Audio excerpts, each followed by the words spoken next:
네, 오늘도 영수회담을 비롯해서 정치권 이슈가 많은데요. 자세히 짚어보겠습니다. 최수영 시사평론가, 강성필 더불어민주당 국민소통위 부위원장 나오겠습니다. 어서 오십시오. 안녕하세요. 안녕하세요. 네. 영수회담 이렇게 의제 가지고 줄다리기 하다가 무산되는 것 아니야? 오늘 아침까지만 해도 이런 이야기 나왔는데 아침에 이재명 대표가 만나자라고 하면서 전격적으로 진행이 됐어요. 성사 과정은 어떻게 보셨어요? 저는 이재명 대표가 역시 이제 175석을 이끄는 제1야당의 당수이자 또 192석의 이제 거대 야권을 이끄는 이제 사실상 수장 아닙니까? 네. 그 역시 그 통 큰 결단을 해줬다. 그러니까 원래 우리가 이제 문제를 풀 때 실무선에서 조율해서 올라가는 바텀업 방식이 있고 그다음에 잘 안 풀릴 때 위에서 내려오는 이른바 탑다운 방식이 있지 않습니까? 그렇죠. 이제 이게 지금 바텀업 방식으로 해가지고 조율을 하는데 이게 닷새 동안 진전이 아무도 안 되고 그러니까요. 오히려 그 말씀하신 것처럼 이러다가 이게 무산되는 것 아니냐 이런 말하자면 저희가 그래서 이게 빅딜이 안 되면 스몰딜이 되든가 해야 되는데 이게 노딜로 끝나면 이건 최악 아니겠습니까? 그렇죠. 그런 측면에서 사실 양측의 부담이 있었을 겁니다. 그런데 이재명 대표가 전격적으로 의제에 말하자면 국한되지 않고 만나겠다. 만나서 다 수용하겠다. 저는 여기서 뭘 느꼈냐면 역시 지도자의 용기라는 것이 어떤 투쟁보다도 받아들이는 수용에 있다. 저는 그것이 진정한 용기일 수 있다고 이재명 대표가 보여준 거고 아마 또 이재명 대표 한켠은 그런 게 있을 겁니다. 그것도 혹시 이제 우리 여론에 무리한 요구를 계속하다가 이 판을 깬 것 아니냐 그런 또 비난에 대한 일종의 부담도 있어서 이 두 가지가 고려된 전략적 측면의 전격 수용이 아니었나 저는 그렇게 봅니다. 그렇군요. 윤 대통령도 최근에 여당이 참패한 이후에 이제 정치를 하겠다라는 뜻을 참모들에게 밝힌 것으로 전해졌잖아요. 그런데 이게 협상이 잘 진행이 안 됐어요. 근데 이재명 대표가 결단을 한 이유가 있을 거예요. 이재명 대표가 이렇게 결단한 배경은 어디에 있을까요? 이재명 대표가 말씀하셨지만 그야말로 제1야당의 대표로서 통큰 모습을 보이는 거죠. 그럼 이 통큰 모습을 보이는 배경에는 국민의 눈치를 본 겁니다. 본인이 어쨌든 8번이나 만나자고 했고 또 대통령도 전화를 거셔가지고 우리 만납시다라고 했는데 어떤 의제와 관련해서 계속해서 지지부진 된다면 국민께 볼 낯이 없는 거고 시작하기도 전에 국민께 실망을 안겨드리고 시작하는 자체가 야당의 대표로서는 국민께 송구했다. 그래서 확실히 정치 내공이 있는 어떤 정치인으로서 먼저 득점을 하고 시작하는 좋은 판단이었다. 그렇게 생각합니다. 그렇게 보시는군요. 이게 사실은 8차례 이상 이제 요구를 했어요. 이재명 대표가 영수회담을 하자라고 했고 실제로 지난해 9월에 페이스북에 또 대통령과 야당 대표가 조건 없이 만나서 민생과 국정 허심탄회하게 논의하자라고 했었고요. 그리고 이제 성사가 된 겁니다. 물론 의제는 특별히 정하지 않았어요. 그래도 논의할 건 논의하고 이야기할 건 이야기해야 될 거 아닙니까? 저는 오히려 이게 제한 없음의 무제한 의제가 오히려 더 의제가 전 확실하게 선을 그을 수 있다고 봐요. 왜냐하면 우리가 흔히 얘기한 대로 자 테이블에다가 그러면 우리 5개로 국한해서 올립니다면 이 5개만 얘기해야 되잖아요. 그런데 얘기를 하다 보면 어느 순간 큰 틀에서도 합의가 이루어질 수 있을 겁니다. 그래서 제가 보기에 일단 이게 끝나고 이제 대변인실과 대통령실과 민주당 양쪽에서 이제 각각의 입장을 그동안 1시간 동안 대화하고 입장을 발표하긴 했는데 저는 의외로 만약 어떤 통큰 합의가 이루어진다 그러면은 일종의 공동 성명 같은 경우도 발표할 수 있을 가능성도 있다고 봐요. 그러니까 저는 이 두 분이 만나서 어쨌든 영수 아닙니까? 각 정파와 진영의 이제 우두머리로 이제 만나는 건데 그렇다면은 대통령은 이제 행정권, 인사권, 예산권을 갖고 있는 분이고 그다음에 이재명 대표는 거의 입법권을 이제 갖고 있는 사실상의 이른바 디바이디드 그 거버먼트, 이른바 분점 정부의 역할을 보일 수 있기 때문에 저는 그런 점에서 이제 말하자면 의제에 국한하지 않고 정무적이든 그다음에 뭐 마음의 심적에 있는 어떤 마음을 털어놓든 이런 여러 가지 이야기들이 좀 말하자면 차를 마시면서 1시간 동안 물 흐르듯이 이어진다 그러면은 저는 의외로 좋은 성과 나올 수 있다. 우리가 그랬잖아요. 문을 열기 위해서는 손잡이를 잡아야 하지 않습니까? 손잡이가 문은 아니지만 손잡이를 잡아야 문이 열릴 수 있습니다. 저는 이번 영수회담이 어떤 협치의 문을 여는 손잡이 역할을 하지 않을까. 저는 그렇게 전망합니다. 월요일 오후 2시부터 시작이 되고요. 배석자가 양측에서 이제 3명씩 참석하는 것으로 돼 있는데 독대할 가능성도 있다고 하더라고요. 어떻게 전망하세요?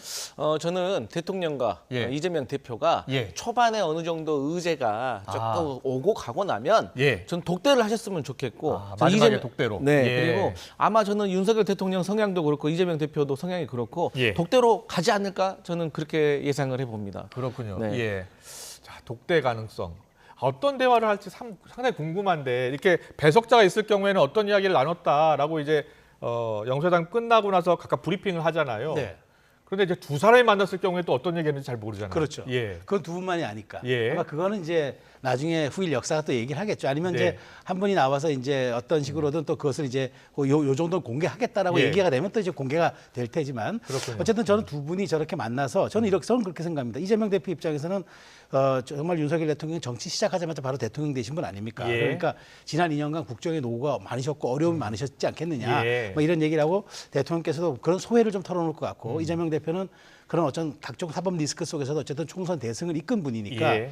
또 그 총선에 대한 수고하셨다 이런 얘기들이 저 덕담이 최초에 오가가면서 네. 그러면서 자연스럽게 정치적 이야기로 좀 약간 상승을 긋다가 잠깐 쟁점이 있다 그러면은 예. 저는 거기에서 서로 간의 입장만 좀 확인한 다음에 그 다음에 이번 영수회담은 마무리되어도 저는 큰 성과다. 왜냐하면 그렇군요. 그 자체로도 의미가 있으니까요. 예.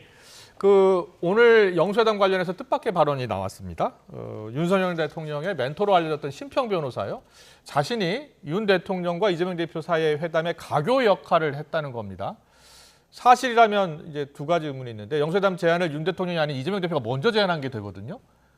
저는요, 예. 그 심평 변호사님 제가 개인적으로 잘 모르지만 예. 이렇게 방송에서 나와서 이렇게 말씀하시는 걸 보면 예. 정말 이해가 안 갑니다. 예, 그리고 예. 대통령실에서도 저는 그 심평 변호사에 대해서 좀 통제가 필요하다, 관리가 예. 필요하다고 생각을 해요. 예. 그러니까 본인께서 실제로 가교 역할을 했는지 네. 안 했는지는 뭐 대통령과 이재명 대표 본인은 아시겠지만 네. 설사 가교 역할을 하셨다고 하더라도 예, 예. 그걸 왜 오픈하는 거죠? 왜 공개하는 거죠? 예. 그게 지금 회담을 하는 데 있어서 무슨 도움이 되는 거죠? 아. 그래서 저는 자꾸 대통령실발 이전에도 예. 총리와 비서실장 인사를 두고 대통령실 공식 라인과 비공식 라인에서 자꾸만 어떤 시그널이 나오는 거에 대해서 아. 되게 위험하다고 생각을 해요. 사실 심평 변호사는 공식 라인이 아니잖아요. 그렇습니다. 예. 그렇기 때문에 그게 더 문제가 되는 거예요. 예. 그래서 이것을 사실 누가 확인할 수 있겠습니까?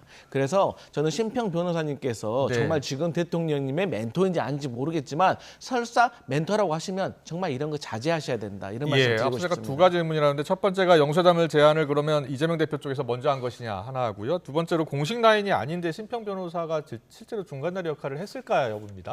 저는 하지 않았다고 봐요. 이제 예. 저는 사실 이분이 주장을 한 건 굉장히 많습니다. 이를테면 뭐 예. 한동훈 위원장에 대한 이야기도 선거 때 해가지고 굉장히 또 이게 논란이 예, 뜨거웠거든요. 예. 근데 그게 사실상 확인되지는 않았어요. 근데 예. 물론 저는 뭐 이분이 이제 뭐 대통령실 우리 강 부위원장은 이제 대통령실 통제를 해야 된다고 얘기했지만 이분이 뭐 자연인인데 어떻게 통제를 하겠습니까? 예. 뭐 말하고 사람 만나는 거야. 그건 뭐 본인의 자유의사니까. 그런데 중요한 거는 예. 정말로 대통령을 위한다고 그러면은 네. 이 시기에 이런 얘기를 꺼내는 게 아니죠. 저는 제가 보기에 이분이 아마 그 뭐 개입했을지 모르겠습니다만 아마 안 했을 가능성이 좀 많다고 보는데 네, 네.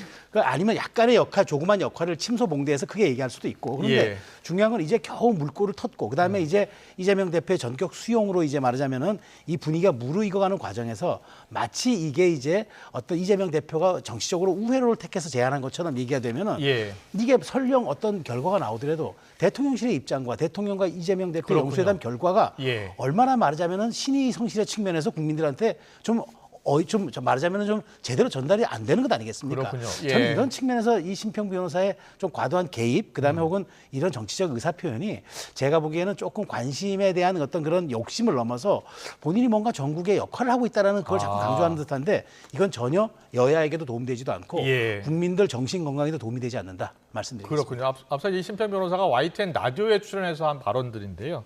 뭐 영수회담 메신저 역할을 했다. 그리고 처음에는 그러니까 이재명 대표와 아주 가까운 사람이 연락이 왔다는 거예요. 그리고 대통령 측에서 이걸 검토하면서 혹시 속임수가 아닐까 뭐 걱정을 하기도 했다 하고요. 처음에 접근을 할 때는 총리 인선에 관한 협의를 가볍게 한 다음에 이래서 신뢰가 생기면 그 회담을 이어나가면서 더 깊숙한 논의를 진행하기로 했다는 겁니다. 이게 사실이라면 민주당이 이제 후임 총리로 이제 고심하던 윤 대통령의 아킬레스건을 건드린 거거든요. 후임 총리 인선 문제부터 논의를 하자라고요. 그 제안을 했다는 겁니다. 어떻게 신빙성이 있다고 보세요? 저는 신뢰성이 없다고 보고요. 네. 아니 이재명 대표가 공개적으로 말할 수도 있고 예. 이미 민주당에서 총리 인선과 관련해서 나름대로 사안에 대해서 발표가 있었어요, 입장이. 예. 뭐 굳이 심평 변호사님을 통해서 윤석열 대통령에게 전달할 필요가 없다. 예. 모르겠습니다. 심평 변호사가 또 윤석열 대통령의 멘토이면서 또 예. 이재명 대표의 멘토라고 하면은 또 그게 이미 기정사실화 됐다면 모르겠지만 제가 알기로는 심평 변호사가 이재명 대표의 측근과 가깝다는 건데 예. 저는 그 측근이라는 게 너무 막연하다. 네. 그래서 이런 말을 보면 조금 신뢰성이 알겠습니다. 떨어지는 것 같다. 예, 알겠습니다. 두 분 다 신뢰성이 떨어진다고 하니까요. 뭐 사실 여부는 심평 변호사만 알 것이고 또 이 대통령실에서 알겠지요. 예, 어떤 답변이 나올지도 지켜보겠습니다. 그리고 오늘 이제 윤석열 대통령 지지율이 나왔는데요. 지지율을 보니까요. 지금 2주 연속 20%대 나오고 있습니다. 지난주가 23%였고 오늘 1%포인트 올라서 24% 나왔고요. 부정평가는 68에서 65로 3%포인트 떨어진 것으로 나왔습니다. 자, 윤석열 대통령 여당의 총선 참패 이후 지지율이 급락했잖아요. 네. 근데 여전히 34에서 23으로 떨어지고 24 정도를 유지하고 있습니다.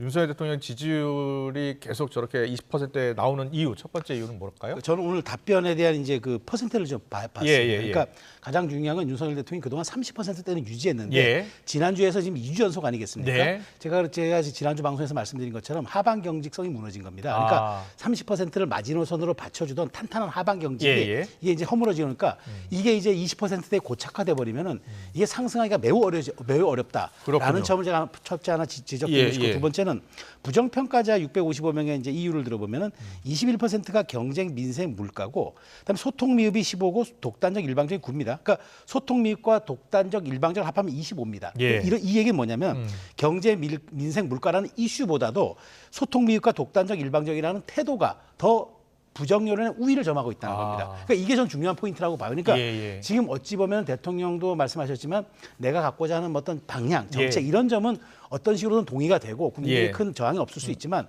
그것을 추진하는 태도, 일방적이고 독단적인 소통이 미흡하다. 이 점에 많은 것이 왔다는 건 대통령의 국정 운영에 대한 방식과 태도를 문제 삼는 거거든요. 그러니까 여기를 우리가 주목하지 않는 한 이 데이터가 갖고 있는 이 함의는 여기를 개선해야 비로소 상승 곡선을 그릴 수 있다. 그렇군요. 저는 그 얘기를 여기서 볼 수 있습니다. 윤석열 대통령 지지율, 향후 지지율과 관련해서는 이재명 대표와의 만남을 통해서 반등의 기회를 잡을 수 있을지 여부도 관심이거든요. 어떻게 전망하세요? 맞습니다. 지금 현재 윤석열 대통령이 총선 참패 이후에 국무회의에서 발언을 했지 않습니까? 그 후로 폭락을 했어요. 그다음에 지금 유보하고 있다고 봅니다. 근데 그 유보하는 층은 왜 유보를 하고 있냐? 지금 이재명 대표와의 영수회담 이후에 대통령의 어떤 성과물에 대해서 지켜보고 있는 겁니다. 그래서 영수회담에서 성과물이 나온다고 하면 저는 윤석열 대통령의 긍정 지지율도 상승할 거라고 봅니다.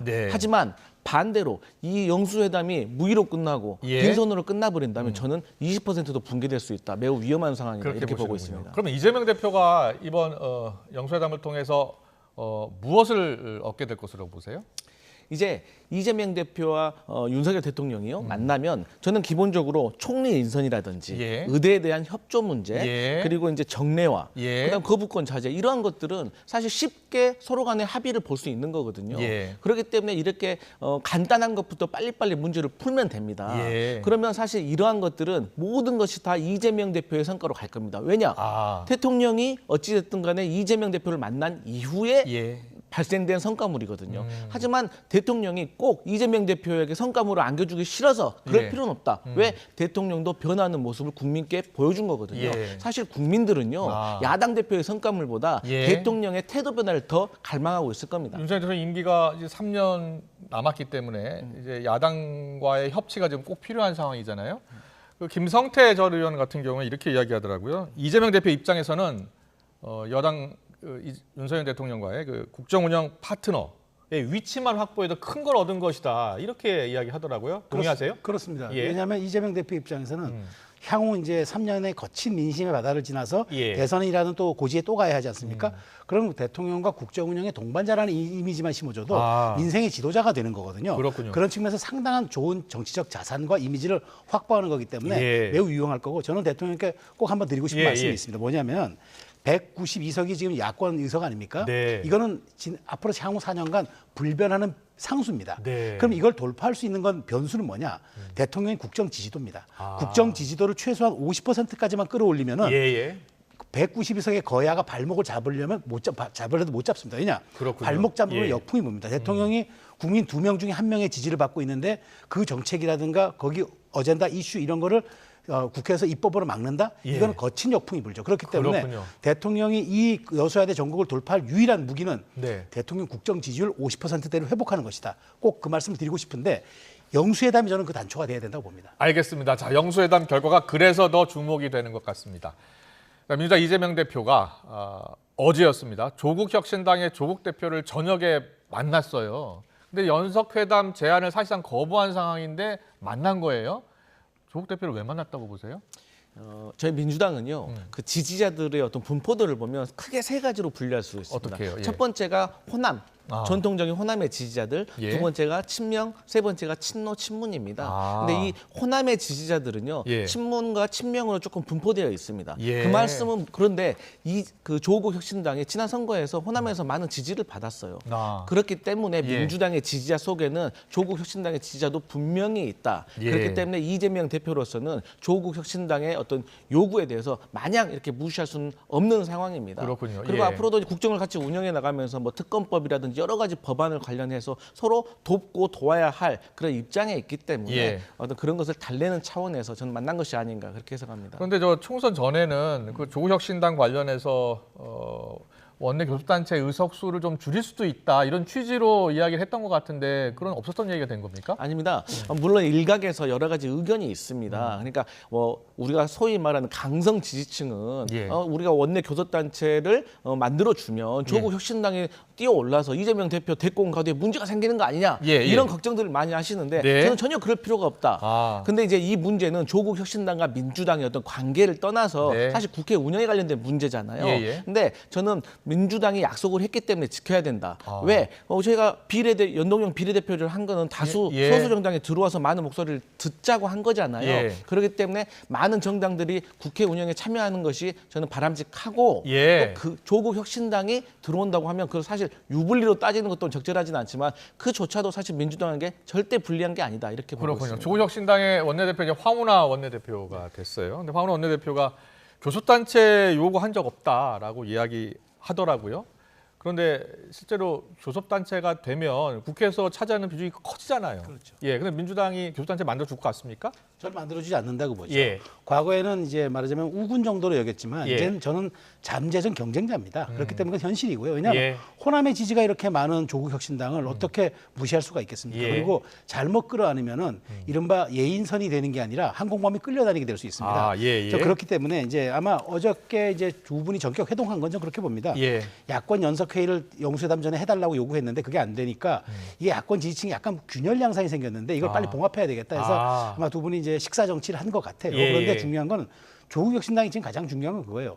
급조된 정당이 안정적 원내를 운영할 수 있다는 걸 보여주는 가능성이 그게 더 큽니다. 예. 지금 원내 교섭단체를 꾸미냐 안 꾸미냐가 아니라 정말 이게 지속 가능한 정당인지를 국민한테 보여주는 게 저는 그게 더 큰 급선무라고 봐요. 그렇군요. 더더군다나 예. 대표와 원내대표가 언제 사실 사법적인 형을 받고 사법 리스크가 있다는 거죠. 예. 들어가는 순간 다시 대행체제가 되는데 자 그럼 대표와 원내대표가 다 대행체제로 가는 정당 과연 이게 얼만큼 지속 가능하고 또 국민들로부터 신뢰받는 원내 정당이 될 수 있느냐 네. 이 점은 숙제가 될 것 같습니다. 알겠습니다.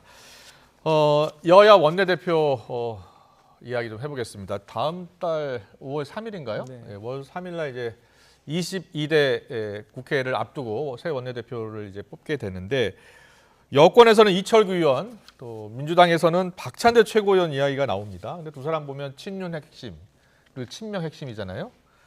두 사람이 될 가능성이 높다고 보세요?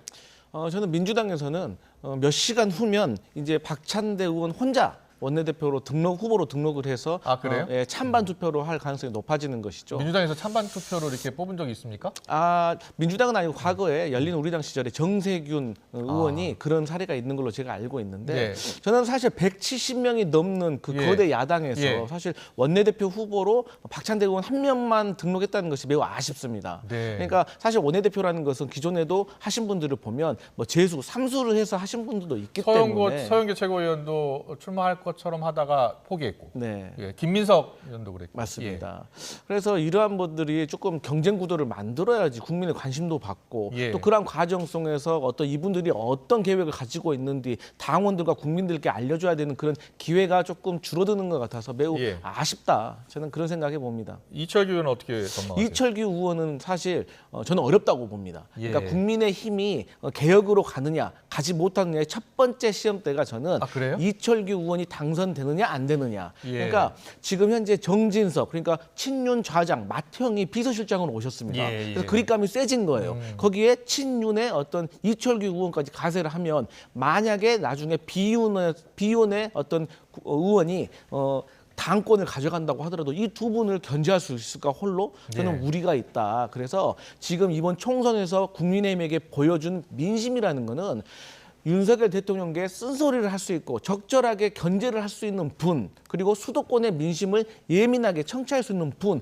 이 두 가지입니다. 그래서 정답이 나와 있는데 왜 국민의힘은 이 문제를 풀지 않으려고 하는지 안타깝습니다. 알겠습니다. 자, 최소영 평론가님께 여쭤볼게요. 박찬대 최고위원 경쟁자가 없나 봐요. 예. 저는 박찬대 최고위원이 그 출마 선언할 때 그 얘기를 하더라고요. 예. 아마 이 모습을 이재명 대표가 지켜보고 있을 것이다. 아, 저는 그 그 말 말했죠. 한마디에 다분 함의가 담겨 있다고 봐요. 그러니까 뭐 이거는 이미 결론 난 거니까 그냥 제가 할 수 있도록 도와주십시오라는 말을 그 번역기를 돌리면 그렇게 할 것 같아요. 그래서 저는 뭐 이 부분에 대해서는 저는 뭐 이렇게 큰 뭐 민주정당이 왜 이렇게 그 말하자면은 원톱 체제로 가느냐고 비난하고 싶은 생각은 없는 게 책임 정치를 보답하면 됩니다. 원톱이라는 것 그다음에 정말 그 박찬대 최고가 친명의 그런 말하자면 원내대표로서 합의해보겠다. 성과를 내면 되죠. 근데 성과가 아니라 입법 독주를 한다거나 그다음에 야당과의 협치 이런 걸 무시하면서 계속 이제 홀로 독주 체제를 간다거나 이러면 이제 비난이 오겠죠. 그건 책임 정치라는 측면에서 좀 보면 될 것 같아서 저는 박찬대 최고가 좀 엄공하고 합리적인 분이기 때문에 저는 최소한 뭐 원내는 사실은 당의 소속 의원들보다는 국민의힘을 상대하는 게 가장 큰 문제 아니겠습니까? 그런 측면에서 저는 이렇게 옹립했다는 그 사실 자체로 힘을 가졌으니까 그 힘에 걸맞는 협상력을 보여줬으면 좋겠다고 말씀드립니다. 그렇군요. 이철규 의원이 원내대표 될 가능성은 어떻게 보세요? 저는 많다고 봅니다. 왜냐하면은 사실 이게 이제 저도 말해서 비판하는 지점은 아닙니다. 그런데 이런 거죠. 임기 3년 차의 대통령실이 말하자면 힘이 빠지는 걸 원하겠습니까? 근데 그걸 유지하려고 그러면 원내대표와 소통을 할 수 있는 사람이어야 해요. 그렇군요. 그리고 원내대표가 힘이 있으면 어떤 일이 있습니까? 협상을 하더라도 다시 의원총회 돌아서 하지 않고 바로 전권을 가지고 협상에 임할 수 있습니다. 특히나 이제 192석의 야당을 상대하는 거야를 상대하는 원내대표 극한 직업일 겁니다. 그래서 굉장히 어려운 위치인데 차라리 그래서 저는 이거는 독이든 성배가 아니라 독배라는 말이 맞을 겁니다. 그래서 원내대표는 좀 말하자면 당정 간 소통을 할 수 있는 사람으로 하되 당대표는 외연 확장의 가능성을 보여주는 수도권 출신이 하는 게 저는 맞다. 저는 그 점이 대통령과 소통하는 사람은 당대표여야지 원내대표가 직접 소통하겠습니까? 그렇군요. 그렇게 보시는데 여당에서는 다른 목소리 나옵니다. 과연 친윤이 원내대표 되는 것이 맞느냐 비판의 목소리가 나오고 있는 건데요. 김종혁 조직부총장, 권영진 당선인 이야기 듣고 오겠습니다. 국민들께서 별로 이렇게 흔쾌하시지 않을 거다라고 생각을 하고요. 당내에서도 여러 가지 반발 기류가 있습니다. 신윤과 영남 쪽에 있는 그 분들께서는 뭐 그 이전에 책임 소재가 어떻다 이런 걸 더 이상 왈가왈부하기보다는 일단 좀 한 발 뒤로 물러나셔서 대기존분 해주시는 게 당의 이미지 개선과 개혁 이미지를 다시 확보하는 데 도움이 되지 않을까 그런 생각을 하고 있습니다. 용산하고 원활하게 소통할 수 있고 또 용산을 뒷받침해주는 그런 국회를 만들 수 있어야 돼요. 그러나 그렇다고 해가지고 예스만 하면 안 돼요. 때로는 노라고 설득할 수 있는 그런 원내대표가 이번에 돼야 된다 생각하는데 저는 이철규 의원이 거기에 합당한 분인지는 잘 모르겠어요. 네, 목소리 듣고 오셨는데요.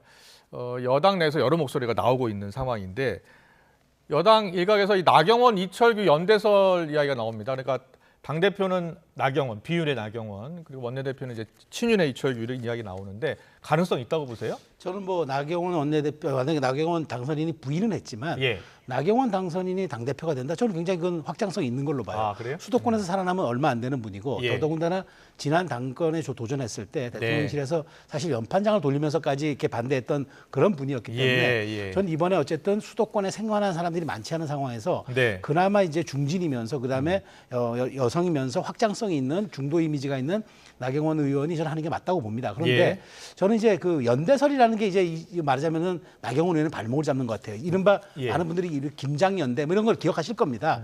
뭐 사실은 우리 저 김기현, 뭐 장제원 의원의 연대설 이런 것들이 굉장히 말하자면 어떤 프레임이 되면서 부담이 됐거든요. 마치 어떤 특정 세력이 이것을 접수하는 듯한 이런 모습을 보여줬기 때문에 나경원 의원이 저는 저는 나경원 의원이 정말 당대표에 도전하면은 자력으로도 저는 당선 가능성이 있는 분이라고 보기 때문에 네. 굳이 말하자면 뭐 이렇게 연대 이런 설들은 오히려 저는 약간 좀 음모론에 가깝다고 저는 보고 오히려 예. 저는 이철규 원내대표가 만일 원내대표 도전한다 그러면 저는 분명히 하나 지적드리고 싶은 거는 예. 내가 어떻게 이 당의 원내 전략을 짜고 앞으로 대통령실과 어떤 관계를 하겠다는 공약을 갖고 평가받으면 된다. 네. 저는 그 약속을 지키면 되고 그다음에 지금 108석밖에 안 되는 그 여당의 그런 모습으로 정말 협상에 나서기 어려울 텐데 네. 그런 어떤 극한 직업에서 본인이 협상력을 발휘하려면은 당의 총의를 얻어야 되니까 그런 식의 저는 컨센서스를 한번 가지고 원내대표하는 도전하는 방법도 저는 방법이라고 생각합니다.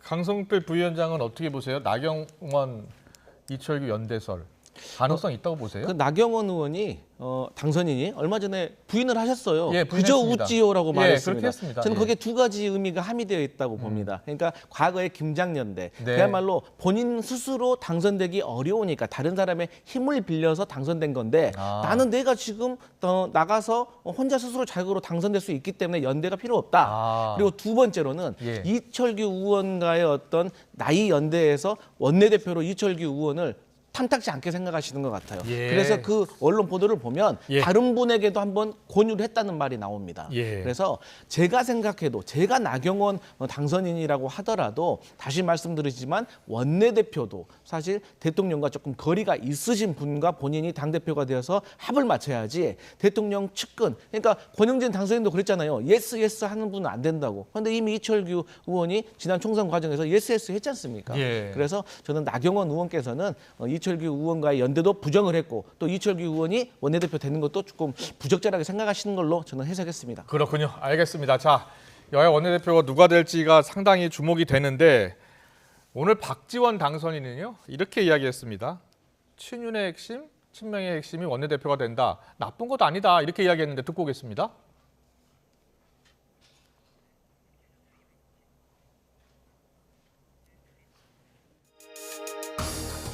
박찬대 원내대표가 되면은 오히려 이재명 대표의 복심이기 때문에 잘할 것 같아요. 그리고 상대적으로 이재명 대표의 복심인 박찬대 의원이 민주당의 원내대표가 된다고 하면은 저는 윤석열 대통령의 복심인 이철규 의원이 국민의힘 원내대표 되면은 복심끼리 맞아요. 영수회담의 연장선상처럼 서로 협력하고 싸울 때 싸울 거 아니냐. 그래서 근데 또 좋은 파트너가 된다. 네, 박찬일 원장의 분석은 어떻게 보세요? 그렇게 되면 22대 국회는 복심 정치가 되겠네요. 그러니까요. 예. 근데 저는 예. 박지원 원내 당선인이 굉장히 경륜이 많고 정치 경험이 많은 분이잖아요. 그런 걸 알 것 같아요. 그러니까 여소야대 국회에서 정말 말하자면은 이게 양당의 원내대표가 예. 전권을 갖고 협상에 임해야 한다. 그러니까 대리인들이 오는 게 아니라 실질적으로 권한을 위임받은 분들이 와가지고 예. 협상에 나서야지 일에 진척이 되고 빨리 그렇군요. 그 간격을 좁히니까 예. 정치의 효율성이라든가 속도전 측면에선 그게 필요하고 예. 괜히 비주류들이 와서는 또 다시 당에 가서 총의를 열어가지고 또 의원들의 그렇군요. 그 의견을 들어야 되고 예. 이런 것보다는 예. 빨리빨리 가되 영수회담의 작은 틀에서 복심 정치가 진행되는 거는 순기능을 발휘할 수 있다. 저는 이렇게 분석하는 것 같아요. 예, 그렇게 보세요?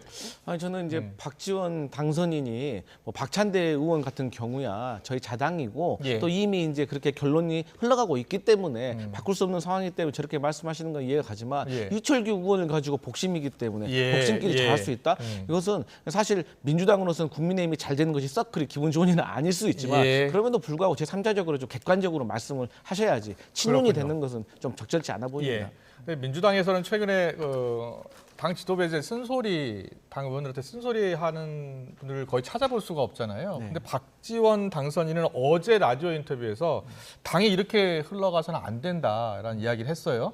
그러면서 집권을 위해서는 당내에서 다양한 목소리가 나와야 한다. 바른 말이 나와야 된다라고 얘기했거든요. 거기에 대해서는 어떤 생각이세요?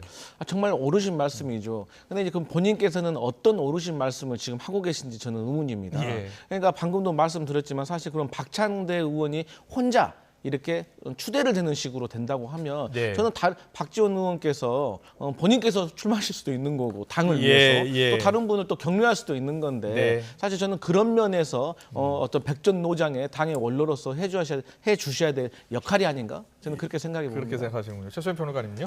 그러니까 원래 순혈주의가 지속되면요. 예. 필연적으로 말하자면은 권력의 부패가 이루어질 수밖에 없습니다. 아, 그러니까 예. 우리가 왜 침묵의 나선형 이론이라고 그러잖아요. 많은 다수가 동조해버리면은 예. 적은 소수는 말하지 않습니다. 예. 그렇게 된다면은 당의 건강성, 그다음에 당의 외연 확장성 이런 것들이 사라지게 되죠. 그러면 일극 체제로 가게 되는 겁니다. 이게 과연 저는 이재명 체제가 2년 3년에 거쳐가지고 지선 대선을 가야 하는데 과연 그 과정에서 민주당이 좀 다양성이라는 걸 회복할 수 있을지 그 점을 우려하는 것 같은데 그 점은 저는 숙제라고 지적하고 싶습니다. 알겠습니다. 오늘 정치권 이슈는 여기까지 듣겠습니다. 최수영 시사평론가, 강성필 더불어민주당 국민소통위 부위원장과 함께했습니다. 잘 들었습니다. 고맙습니다.